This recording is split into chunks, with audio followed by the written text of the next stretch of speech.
Welcome back to episode 3 of Skipples and Falls Building Show, which is in fact step-by-step DVZ map making tutorial. Take it away, Skippo. Oh, this is such a brilliant frame. Today we're going to focus on the layout of the keep. We figured that we've done enough outdoor stuff. We will return back to it later, but now we want to just move on to the keep. We're gonna start with the outside part. We have a design on how we want it to look. This is it, we're standing Yes, in no.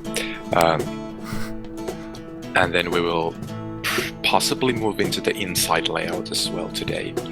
But we won't do decorational things, most likely. Well, unless a little bit, but we're not gonna be focusing on it. So let me maybe get out of reverse F5 and F1. So we've laid out the keep, the outside of the keep, and you can't see it because I've turned it all into invisible blocks, so that we can talk about it before we show it, probably. Because we've decided so that the shrine is on a second layer of the keep, and you have to go up to it. And there's two huge pillars and like a balcony kind of situation, and you will be able to go on top of the roof, which is pretty high up in the sky too. But this is mostly a jimmy trap for people who think that, okay, if I'm on top there, it's gonna be good for shooting stuff, and then you get shot off by a skeleton and die. You know what would make this a lot easier to explain? Yes, I'm gonna do it right now.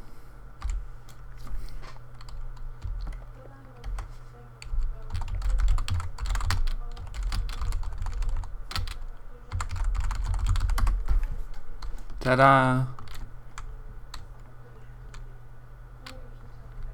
Okay, this is something I laid out with just stone brick. It isn't supposed to be final, it is just a mock-up so that we can figure out some dimensions and visualize the layout better. As you can see that it's floating off the ground. So. Yeah, it's not doing very well. So the main route of attack would be obviously through a gate, which would be around here. But then there is the mountain path, which we've talked about for the past 2 episodes, which is going to be going basically directly into the shrine. This wall down here will be extended up towards these areas, so it's not just open. And you will be able to get on top of through the right side here, because this is easily scalable if you're a monster. So this shrine has basically 3 ways you could attack it, so that it's, even if it's like elevated in here, it doesn't give dwarves that much of an advantage, because they won't be able to bow spam on the dwarves because the wall will prevent them from doing that. Yeah, and I'll think the platform will actually extend across this area. Yes. But even up here, it's gonna be... Well, I suppose you could try to shoot stuff from up here, but then you could get easily just blown down here. So I suppose, should we add more structure to it? Or do you want to explain how did you make the global mask curving walls? Because that's actually a pretty useful feature that people could actually want to use in their maps. Yeah, if you come to the, say the left side of the wall, you can actually see that it doesn't go into the terrain. Yeah, it doesn't destroy our bedrock. This was made with just the regular hollow cylinder command in WorldEdit, the hcyl. But well, we used 2 of them. Yeah. Well, This and the side here is the center point, and I just made a global mask that masks air. That way the cylinder command will only affect air blocks. It's a neat, useful trick for it. Yes. You can, like, WorldEdit has masks for not only brushes but all the other commands. It'll actually work with things like set as well. Yeah, basically we'll do the same. What replace air with something would do. If you try to do it with set, which is also useful. So I suppose we will be back with you when we have more structure done, so that we can talk about it. I don't think there's any easy tricks to making buildings faster. For bedrocking, I think we're gonna probably show off the stack command, which is useful. Yeah, things like those, but there isn't. Yeah. There is no magical one command trick here. Yeah, one command house doesn't exist. You can do it with trees, maybe, but. Or if you have a schematic ready-made, but. Using schematics is lame. Well, unless you make your own schematics, well, maybe. But that will still, we will have to make them manually. When I build structures, yeah, stack, move, set, those are probably the things I use the most. And cylinders, I like cylinders. Yeah. Cylinders are useful for everything in this. Yeah, if you look at machine, you'll see that it's cylinders everywhere. So we've just started doing the things we wanted to do, but then we realized that if we were to build like this downwards, it would still have grass in the way, so we're just removing all the grass so that there is no way to dig under the wall through grass and then have a floating wall, because that's pretty lame. So if you're building a wall like this, you should make sure that there's no grass underneath it. Just remove all the grass. Always lay down your building foundations on bedrock. Yes, that's basically my conclusion. So that you don't have floating stuff. Also, hello bedrock holes. We're gonna address those later. There's a pretty huge cave underneath this area, which will need some fixing. Yes, I don't know if we're gonna show off the bedrock hole removal techniques in this episode, but definitely have in mind that if you have a bedrock hole like this, it's not a good thing to have. Okay, so we were talking about extending this downwards towards the ground, and you could do it manually, but what I did just now, I've selected this entire area, just this one Y level, like this one here, from that corner to that far corner, and now if I look downwards and do // stack 2, oh hey, there we go. Did you use a global mask? No. I didn't need to. Just cuts into the. Well, it was floating 2 blocks above everything. That there was no places that it's. Yeah, so that basically made our lives much easier right now. Now there's this place here, we could just fill it with bedrock. Fill bedrock, I don't know, 30. Okay, do a fill with double slash, because that's a different command. Well, I suppose there is still some more manual labor involved in these places, because our bedrock wasn't flat, so. But that's not a big deal. That's just a couple of blocks to place manually. You will always have to do some stuff manually on your map. You can't do a map with command. And I suppose we could fill in the inside of the wall. Yeah, and often it's faster to do it manually than figuring out and typing out the command. Yes, if you have like small things to do, before you manage to figure out the command for it, you will do it 3 times manually. So, like, I have this area here, I want to fill it with stone brick, so I'm gonna just go ahead and fly, so that I am as if I would be standing on this block, but not entirely. Okay, I think I am on this level, and then I do fill with double slash stone brick. And I am closed off, so I can do a huge radius. It would just fill everything. I'm gonna do 60, and then define depth, which is, I don't know how much. 10. You could do 15. That doesn't change much. And there you go. Your wall is filled in. That wall is basically ready. You can just use a brush to make it a little bit, and put, insert some cracked and mossy or whatever you want, and then add some ornamentation on top of it. But basically it's a ready-made wall. Now, do we fill these towers in with bedrock inside? Yeah, I think we should, but we need to first plug them up. Yeah.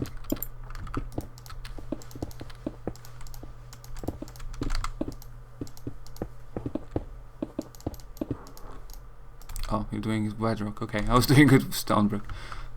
Well, it doesn't really change much, right? Okay, yeah, this other tower is on flat ground, so it's fine. We might put some staircases inside those towers, or something. But we can always carve the bedrock out. Yes, I filled my in. Shot. Okay, I have a staircase in the shot, and Skip was gonna show you magic. I'm gonna select this staircase because I don't like how it's positioned currently. So I selected it with the wand, and then I'm gonna do / move and look towards the direction I want to go. And now I think it's a bit better. There we go. So. We've also okay. So it just moves everything in your selection to the direction you're looking at. Pretty simple. It is pretty simple, and it's pretty useful. Also, we've raised up the roof around here, so that this opening is not that square, because it was extremely square. Now it looks decent, I think. We're probably gonna still tweak it, because this is not fully ornamented yet. It's just a layout. So we're just sitting here laying out the walls and stuff, because this is gonna need a wall, because this is a legit way of attacking. And we've just took up this one part of the wall, and we need to have the same one over at the other side. And as it is pure bedrock underneath, I could just copy it and stand in a particular position. For example, this is a good position. Stand right here. / copy and walk over this block, face the same direction here. / paste. Okay, we've been adding some more structure to the keep, as you can see. This part here is now extending out of the mountain. And we have a part cut out of the mountain here that Skipper just did, and we found a nice bedrock hole in here. We've added 2 more pillars at the back for the sake of symmetry and making sense in terms of supporting this thing that's going to be on top here, because we don't have anything, but it's still, there'll be still part extending upwards. And this keep is turning out to be really big. But I mean, that's fine. I've started putting in some ornamental things just for testing purposes, and as you can see, we're using coal blocks, as we've shown off in the very beginning of the video. And Skippo doesn't say anything. Well, you obviously had a lot to say there, so... Well, I'm starting we made these staircases into the pillars, but I am... I'm thinking that they're not gonna be there. They just make things difficult for the rest of the keep.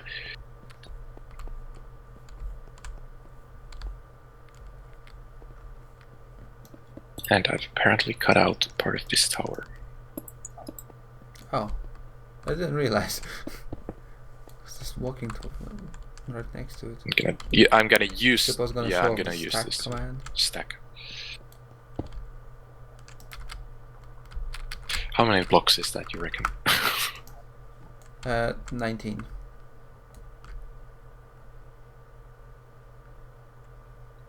Oh, you...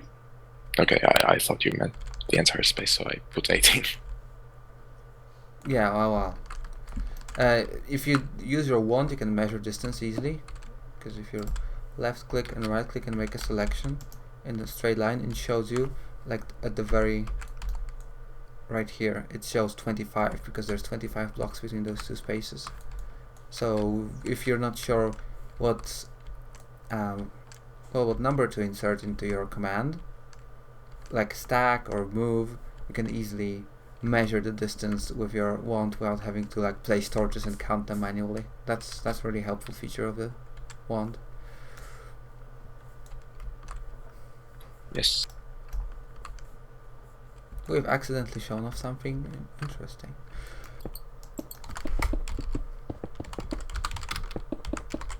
Should we say something? Oh, you tore it down. I've turned it down. Full damage. Tear down this selected wall. I've just selected the entire staircase here and did replace stone brick air because we are moving it, because it looks horrible. We just discovered. And I could do it more easily. I suppose. Yeah, sometimes you have to destroy even large things for the sake of building something better.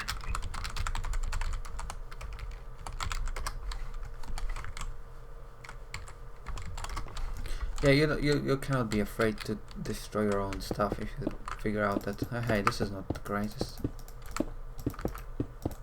You took some time building it, but it doesn't mean that you have to keep it in the end. At least you learned something on the way. Yes. Okay, so look here. We have a area, and the area needs a shrine in the middle, kinda. So how to find the middle easily? Well, let's for example go here, select those two things, and do /middle beacon. Oh, and the same on the other side.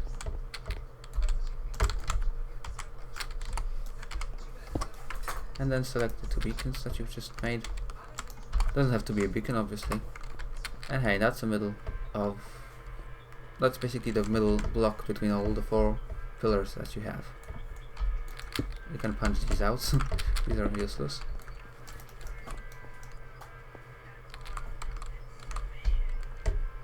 Are you punching holes in the roofs now? Yes. I could do just... Oh, one thing. You can also stack air. That's a thing. It's always good to keep in mind that air is an actual block. So... Yes, I very often do this. Like, for example, this is where the gate's gonna be. So I'm gonna just temporarily do a thing like this. Okay, this is the middle. So if I go here, I'm gonna do /set air, and then I'm gonna do /stack 8, and it's making me instant corridor inside because I've stacked that selection of air that I've just made. It's pretty useful. Okay, so we've been working on the top of this keep here. We've made a funny shape. I mean, it's a glorious shape. But we realized at one point that we've made it of solid stone brick, and it's not ideal in terms of structure because it's gonna be sky-based to hell. So we figured out we have to turn all the inside of it into bedrock, and you don't have to do it manually. You can just do it with just a bunch of simple commands. Well, simple. A bunch of commands. It's going to use the same command we used to bedrock the terrain. Just slightly modified and with a trick. Indeed. So I've selected this entire roof here, and I'm gonna change it into sponge. Here. You don't have to change it into sponge, but I just chose sponge. Yeah, for the it's time being. just something that's not used. Stone brick. Yeah. That's the first phase. You can see it's the same thing. It covers everything that touches air, or turns every sponge block that touches air into stone brick. And then we need to use the other command.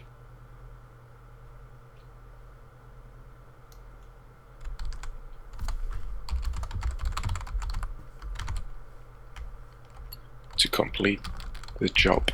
And now it's filled with sponge. And now I've did / replace sponge bedrock, and nobody will skybase anywhere around here.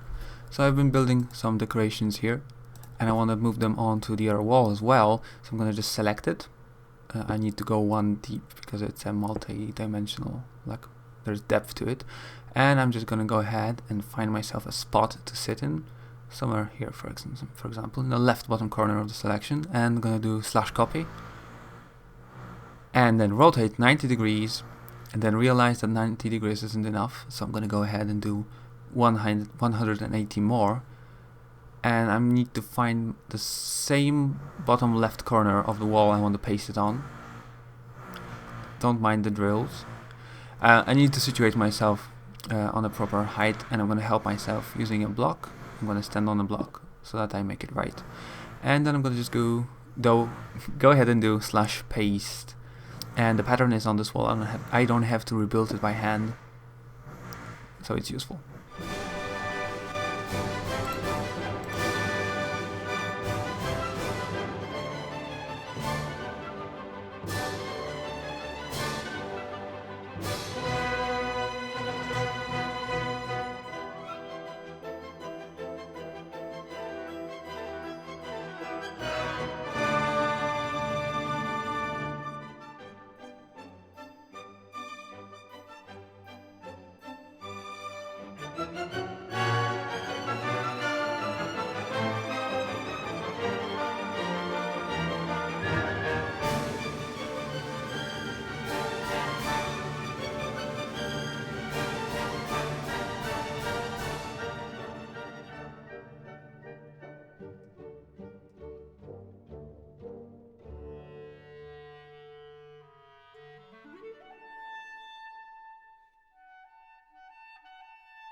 So this footage is like days on days after the actual recording of the session, but we've been going on for over 4 hours that day, way over 4 hours, and we had no power to continue. I'm here without Skippo, but I have a secondary Skippo here. He's waving to you guys now, so oh, that's even better. Hi Skippo. We have decorated quite a lot of the keep, and the keep actually turned out to have a very strong theme, which we didn't anticipate. And it's like a kind of dystopian metropolis Soviet looking theme, and it's really weird now. But we've mentioned in the past that a strong theme in your map is nice to have. There's a lighting glitch here. So we went with all grey. There's this pickaxe and a shovel on the floor. And there's this Bruce here. What have you done for the shrine? We've went with all kinds of grey and black. This is not supposed to be here. I think that's just Skippo leaving trails. Yep, there is ass here. Nope, we don't want ass. So yeah, this is going to be the keep. I can't promise you that it's the final shape of it. We might, we ended up editing this gate again. Yeah, the sides look like this. The upper level is like a I don't know, an old office building from the 50s. There's this star here as well. It's a very unique looking keep now. And that's probably gonna be it for this episode. The next episode we're gonna go inside here. I don't know if we've commented a lot about the flow of the game, because there's this gate here, but the gate doesn't serve any purpose. And this is gonna, yeah, this is, you can see this is not final. There's still this bedrock hole, there's some exposed bedrock. But we're probably gonna do this off camera, because this is like, oh yeah, this, we've removed the staircases, there's gonna be tools here now. And the flow of the game will have to go upwards. And these staircases are not too like defensible for the dwarves, because you can get knocked down from here easily. And there's like secondary ways of attack from the sides. No problem, like this is a very valid way of attacking. And then the inside of the keep is going to be this way. So like all this is just ornamental in this Bruce. We use the banner letters, and you know, it might be that it is causing some frame drops because banners tend to do that, and if that's the case, I suppose we could just advise Nisovin to just punch out the banners, because even without the banners this is clearly meaningful in terms of what it is, right? So yeah, I suppose this is the end for this part of the tutorial. Next one is going to be made somewhere in the future, and it's going to be focusing on the inside of the keep. As always, all the commands used for the video will be in the description, so that you don't miss anything. And I hope it was useful for you, and I hope we've showed off some very nice tricks to building structures, copying over, moving, stacking, filling, rotating. I think it's all very useful, and I hope it will help you build your own map. So thanks for watching, and me, Fall Damage 2 says bye bye to you, and also Skippo says bye bye to you, and I'm gonna see you in the next episode.